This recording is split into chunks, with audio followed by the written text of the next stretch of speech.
বিসমিল্লাহির রহমানির রহিম। আলিফ লাম মিম। লা রাইবা ফীহি হুদাল লিল মুত্তাকিন। قال رسول الله صلى الله تعالى عليه وسلم خيركم من تعلم القرآن وعلمه صدق الله المولانا العظيم وصدق رسوله النبي الحبيب الكريم ونحن على ذلك من الشاهدين والشاكرين والحمد لله رب العالمين। সকলে ভালো আছেন? ভেরি গুড, আওয়াজ হচ্ছে না। সকলে ভালো আছেন? মাশাআল্লাহ। আমরা ইমাম হুসাইন মাদ্রাসায় পড়ি যে নবীর প্রেম অন্তরে জাগ্রত করার জন্য, ঠিক কিনা? দেখি আমরা সবাই একটা ছড়া পড়ি ইমাম হুসাইন মাদ্রাসাকে নিয়ে, কেমন? বলেন। নবীর প্রেমে প্রতিষ্ঠিত ইমাম হুসাইন, নবীর প্রেমে প্রতিষ্ঠিত ইমাম হুসাইন। এবার আমরা ইমাম হুসাইন মাদ্রাসায় কেন পড়ি বলেন? কোরআন সুন্নাহর পথে মতে জীবন গড়ি, আলেম হাফেজ হয়ে হব দ্বীনের তরি। আবার কোরআন সুন্নাহর পথে মতে জীবন গড়ি, আলেম হাফেজ হয়ে হব দ্বীনের তরি। মোরা ইমাম হুসাইন বহুমুখী কমপ্লেক্সে পড়ি, মোরা ইমাম হুসাইন বহুমুখী কমপ্লেক্সে পড়ি। আরেকটা কারণে শিখি, বলেন। আরেকটা কারণে মাদ্রাসা পড়ি। আর কয়টা কারণে? আরো কয়টা কারণে বলেন? ওই ছড়াটা কি মাদ্রাসার ছড়াটা কোনটা যে? হ্যাঁ, ইমাম হুসাইন, ইমাম হুসাইন। আবার বলো সবাই, তোমরা বলো। আমরা সবাই পড়ি লেখাপড়ার সাথে সাথে আলাদা শিক্ষা করি। আবার বলেন। ইমাম হুসাইন মাদ্রাসাতে আমরা সবাই পড়ি লেখাপড়ার সাথে সাথে আলাদা শিক্ষা করি। মাদ্রাসাটি ফুলবাগিচা মুস্তাফার ফুল, আমরা সবাই সেই বাগিচার মৌমাছি বুলবুল। আলহামদুলিল্লাহ।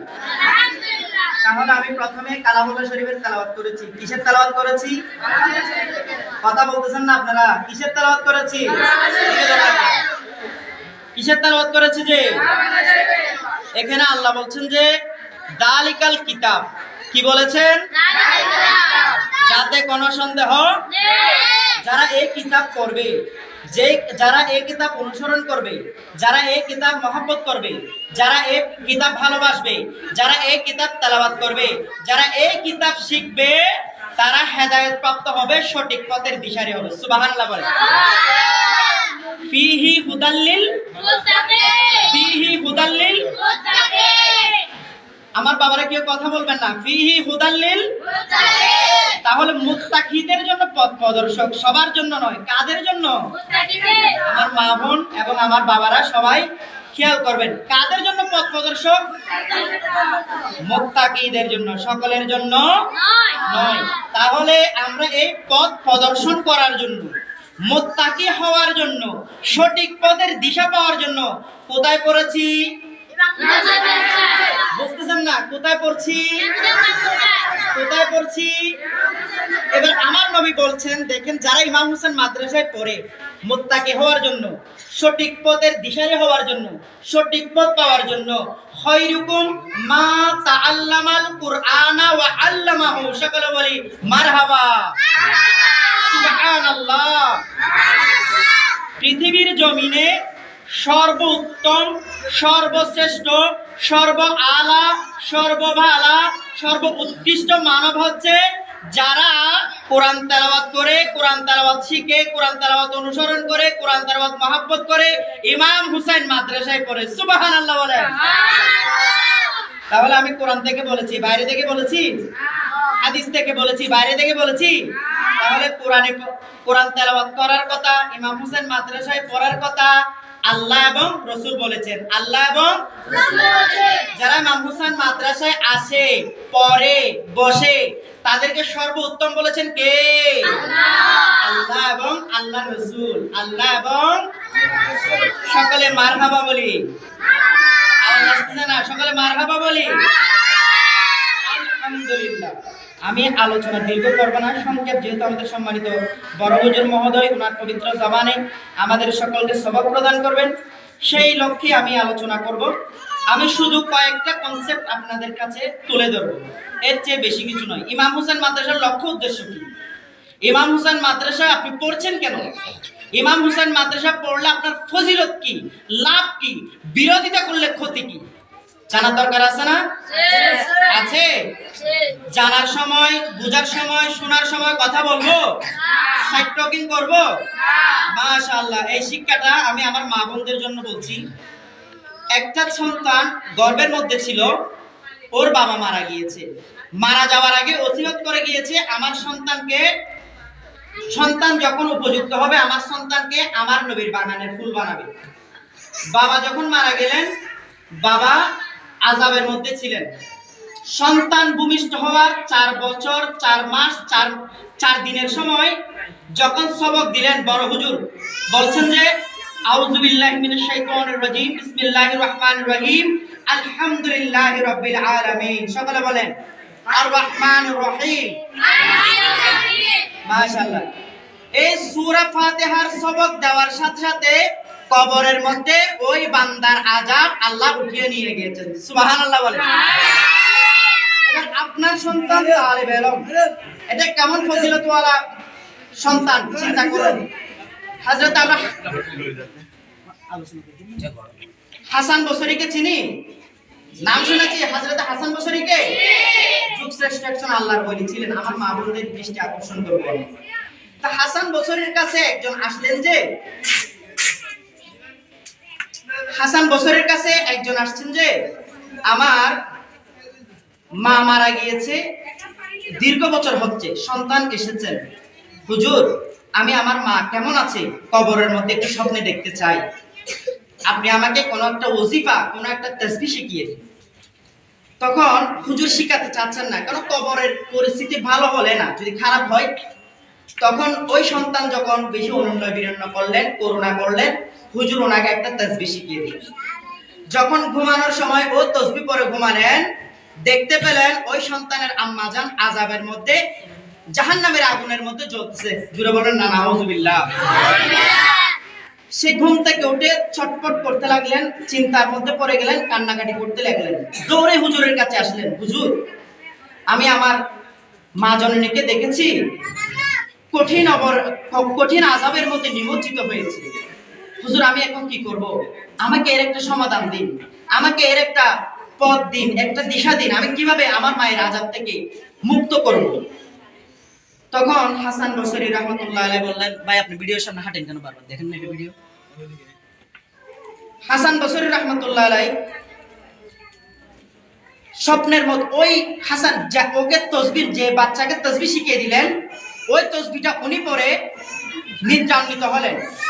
ঘুমের ঘরের মধ্যে যখন দেখলেন কালকে সন্তান বলেছে যে মা জাহান্নামের আগুনের মধ্যে জ্বলছে, হাসান বসরি রাহমাতুল্লাহ আলাইহি যখন দেখতে পেলেন, তিনি দেখতে পেলেন জান্নাতের একটি সুন্দর বাগানের মধ্যে হাঁটাহাঁটি করছে। সুবহানাল্লাহ। তখন হাসান বসরি প্রশ্ন করলেন, হে বৎস, হে মা জননী, আপনি তো গতকালকেও জাহান্নামের আগুনের মধ্যে নিমজ্জিত ছিলেন, জাহান্নামের আগুনের মধ্যে আপনি ধাউ ধাউ করে জ্বলছিলেন, তো আজকে এমন ফুলের উদ্যানের মধ্যে আসার কারণ কি? কিভাবে আসলেন? এমন কি নিয়ামতওয়ালা কাজ করেছেন, ফজিলতওয়ালা কাজ করেছেন? ওই মা জননী বলছেন যে বাবা আমি এমন কোন তাসবিহ পড়ি নাই, জিকির করি নাই, কোরআন তেলাওয়াত করি নাই, যেহেতু মৃত্যুবরণ করলে মানুষের সমস্ত আমল কি হয়ে যায়? বন্ধ হয়ে যায়। মৃত্যুবরণ করলে সমস্ত আমল বান্দার বন্ধ হয়ে যায়, কিন্তু তিনটা আমল থেকে যায়: উত্তম সন্তান, সাদকায়ে জারিয়া, উত্তম জ্ঞান। আপনার সন্তান হাফেজে কোরআন, আলেমে দ্বীন, যুগশ্রেষ্ঠ আল্লাহর ওলি হবে, কোরআন সুন্নাহর পথে মতে জীবন করে দ্বীনের তরি হবে, আপনার কবরের পারে গিয়ে কোরআন তেলাওয়াত করবে, জিকির আজকার করবে, সূরা ইয়াসিন পড়বে, সূরা মুলক শরীফ পড়বে, এর বদলতে আল্লাহ আপনাকে জান্নাতের আলা মাকাম দান করবে। সুবহানাল্লাহ বলেন। তা হাসান বসরি জিজ্ঞেস করলেন, আপনি কোন আমলের ধারা? কালকে জাহান্নামে ছিলেন, আজকে জান্নাতে চলে আসলেন। ওই মা জননী বলছেন যে, বাবা, আমি কোনো আমল করি নাই, তাসবিহ পড়ি নাই, জিকির করি নাই, যেহেতু আমার আমল বন্ধ।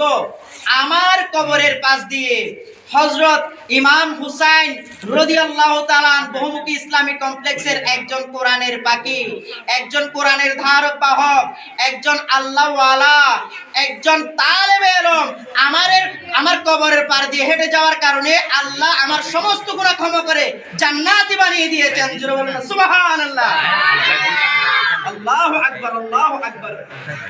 চিন্তা করতে পারেন, আপনার সন্তান ইমাম হোসেন মাদ্রাসায় দিয়েছেন যে না, আল্লাহর রহমতের ফেরেশতা ডানা তাদের কদমের নিচে চলে গিয়েছে। আপনি সর্বশ্রেষ্ঠ মা হয়েছেন, সর্বশ্রেষ্ঠ বাবা হয়েছেন, সর্বশ্রেষ্ঠ মানব হয়েছেন আমার নবীর হাদিসের আলোকে, আল্লাহর কোরআনের আলোকে। আল্লাহর কোরআনে বলছে মুত্তাকি, যারা কোরআন শিখে, কোরআন পড়ে, কোরআনে মহব্বত করে, কোরআন অনুসরণ করে, তারাই হচ্ছে মুত্তাকি, তারাই হচ্ছে পথের দিশারি, তারাই হচ্ছে সঠিক পথের পাথিও। তাহলে আপনি আপনার সন্তানকে ইমাম হোসেন মাদ্রাসায় দিয়েছেন যে না, জান্নাতের একটি রাস্তার মধ্যে হাঁটার জন্য একটা ব্রিজ তৈরি করেছেন, জান্নাতে যাওয়ার জন্য একটা ব্রিজ তৈরি করেছেন। জি আলহামদুলিল্লাহ বলি। আর আমি দ্বীনের দাওয়াত দিব। আমার সন্তানকে ইমাম হোসেন মাদ্রাসায় দিয়েছি, আপনারাও ইমাম হোসেন মাদ্রাসায় আপনাদের সন্তানকে দিন। দেখুন, হাসান শব্দের অর্থ সুন্দর, আমি এই কথা আরেকবার বলেছিলাম। হুসাইন শব্দের অর্থ অধিক সুন্দর। হাসান শব্দের অর্থ সুন্দর, হুসাইন শব্দের অর্থ অধিক সুন্দর। তাহলে আপনার বাচ্চার জীবনকে যদি অধিক সুন্দর বানাতে চান, ইমাম হুসাইন মডেল মাদ্রাসার মতো বিকল্প আর কোনো পথ আমি দেখছি না। অধিক উত্তম আলা বালা সন্তান যদি আপনার সন্তানকে আপনি বানাতে চান, ইমাম হুসাইনের বিকল্প অন্য কোনো পথ নাই। আর ব্যক্তিগত স্বাধীনতা, ব্যক্তিগত ইচ্ছা সকলের থাকতে পারে। আপনার ইমাম হুসাইন মাদ্রাসা ভালো লাগছে না, আপনি অন্য মাদ্রাসায় যাচ্ছেন, সেটা আপনার ব্যক্তিগত ব্যাপার, কিন্তু বদনাম করবেন না, কিন্তু বদনাম করবেন না। আমার নবী বলছেন যে লা ইয়াদখুলুল জান্নাতা কাত্তাতুন, চগলখোর কোনদিন জান্নাতে প্রবেশ করতে পারবে না। কাজেই সকলের মাথার মধ্যে এই বিষয়গুলো রেখে আপনারা আপনাদের লক্ষ্য উদ্দেশ্যের নৈকট্যে পৌঁছার জন্য, লক্ষ্য উদ্দেশ্য যেখানে সেখানে পৌঁছানোর জন্য সকল যে যার ব্যক্তিগত মত অনুসারে চলার চেষ্টা করবেন। তা এই পথ ও মতে চলার জন্য আমি ইমাম হোসেনের বিকল্প অন্য কোনো পথ আমি দেখতে পাচ্ছি না। যারা নতুন এসেছেন আপনাদেরকে অনেক অনেক ধন্যবাদ, ওয়েলকাম, স্বাগতম। আপনাদের সন্তানের জন্য শুভকামনা। বিশেষ করে আমি দাঁড়িয়েছি, আমি বক্তব্য দেওয়ার জন্য নয়, আমি আপনাদের কাছে বিদায় নেওয়ার জন্য। আলহামদুলিল্লাহ, আমি দীর্ঘ বছর বড় হুজুরের সোহবতে ছিলাম। ওনার দোয়ার বদলতে, ওনার সোহবতে থাকার বদলতে আলহামদুলিল্লাহ আল্লাহ আমার জীবনকে সুজলা সুফলা করেছেন। আমি একজন আলেমে দ্বীন হয়েছি, জামিয়া থেকে কামিল হাদিস, কামিল তাফসীর করেছি আলহামদুলিল্লাহ, এবং গভর্নমেন্ট চাকরিও পেয়েছি। বড় হুজুরের দোয়ার বদলতে, এই মাদ্রাসা খেদমতের বদলতে আমি শাদী করেছি বড় হুজুরের সোহবতে থাকা অবস্থায়। আমি বড় হুজুরের সোহবতে থাকা অবস্থায় আমার নবীর পবিত্র রওজা মুবারক জিয়ারত করেছি, আল্লাহর খানায়ে কাবা জিয়ারত করেছি। এই সবগুলো অর্জন করেছি, এই নিয়ামতগুলো সব অর্জন করেছি একমাত্র বড় হুজুরের সোহবতে থাকার কারণে, একমাত্র ইমাম হুসাইনের সোহবতে থাকার কারণে। কেন? আল্লাহ বলছেন যে ওয়াকুনু মাস-সাদিকিন, তোমরা সত্যবাদীদের পথের মধ্যে তালাশ করো, সত্যবাদীদের পথ ও মতে থাকো। আমার জানা মতে বড় হুজুরের সামনে বলাটা ঠিক হচ্ছে না, তারপরেও আমি বলছি, উনি একজন নিঃসন্দেহে যুগ শ্রেষ্ঠ আল্লাহর ওলি, উনি একজন নিঃসন্দেহে যুগশ্রেষ্ঠ রাহবার, নিঃসন্দেহে উনি একজন হাক্কানি রব্বানি আল্লাহর ওলি এবং আলেম। সকলে বলে আলহামদুলিল্লাহ। ওনার সহবতে থাকার কারণে, ইমাম হোসেন মাদ্রাসার খেদমতে থাকার কারণে আল্লাহ আমার জীবনে সফলতা দান করেছে। আমি এই প্রতিষ্ঠানে থাকা অবস্থায় কথাবার্তায়, আচার আচরণে আমাদের শিক্ষক শিক্ষিকা এবং অভিভাবক বৃন্দ আর আমার স্নেহের ছাত্রবৃন্দ যদি মনে কষ্ট পেয়ে থাকেন, আউয়াল আখের ভাবে আমাকে ক্ষমা করে দিবেন, ক্ষমা দৃষ্টিতে দেখবেন। যদি রাগ করে থাকেন, আমি সকলের প্রতি বিনীতভাবে অনুরোধ রেখে বলবো আমাকে ক্ষমা করে দেবেন। আমি আসলে যা করেছি, যা বলেছি ব্যক্তিগত স্বার্থে করিনি, যে ব্যক্তিগত স্বার্থে বলিনি। শিক্ষক শিক্ষিকা এবং অভিভাবকবৃন্দ, আমার স্নেহের ছাত্রবৃন্দ, আমি যা করেছি, যা বলেছি সব মাদ্রাসার স্বার্থে। বাচ্চাদের রাগ দেখিয়েছি, ভয় দেখিয়েছি, ভালোবাসা দিয়েছি আপনাদের জীবন সফলতা করার স্বার্থে। যা করেছি মোট কথাই মাদ্রাসার স্বার্থে করছি, আমি আমার ব্যক্তিগত কোনো স্বার্থে আমি আপনাদেরকে কষ্ট দিইনি। যদি দিয়ে থাকি আমাকে আল্লাহ আল্লাহ রসুল ভেবে, বিশেষ করে ইমাম হুসাইনকে ওয়াসিতা করছি, ওনার ওয়াসিতা নিয়ে, ওনার ওসিলা নিয়ে আমাকে ক্ষমা দৃষ্টি করবেন। আমার আচার আচরণ কথাবার্তায় কেউ যদি মনে কষ্ট নিয়ে থাকেন, অবশ্যই অবশ্যই আমাকে ক্ষমা করে দেবেন এবং আমার জন্য দোয়া করবেন। আল্লাহ পাক যেন আমার জীবনে আরো তরক্কি দান করে, আরো সফলতা দান করে, এই আশা রেখে আমি আমার বক্তব্য এখানে সমাপ্ত করছি। আসসালামু আলাইকুম ওয়া রাহমাতুল্লাহ। এই পর্যায়ে মারহাবা মারহাবা।